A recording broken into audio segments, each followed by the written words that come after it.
Hello guys, today I am discuss about preposition and article.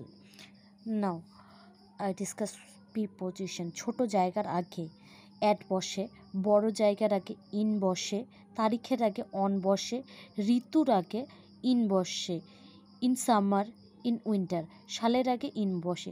in 1995 কোনো কিছুর মধ্যে নিমজ্জিত বোঝালে ইনটু বসে, কোনো কিছুর মধ্যে বোঝালে ইন বসে। Example, in the table.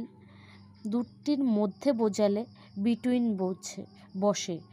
জন্য কারণ বোঝালে ফর বসে, কারো সম্বন্ধে বোঝালে অফ বসে, সঙ্গে বা সাথে বোঝালে উইথ বসে। বারের আগে অন বসে, like on Monday, on Sunday. Article are mainly two types: definite article, indefinite article. Definite article the, and indefinite article a or an. A কনসোনেন্টের আগে বসে অ্যান্ড ভাওয়েলের আগে বসে। অ্যান্ড দি হচ্ছে কোনো একটি নির্দিষ্ট নামের আগে কিংবা একটি মাত্র কিছু আছে বোঝালে পরে তখন বসে দি। ধন্যবাদ। Thank you for watching.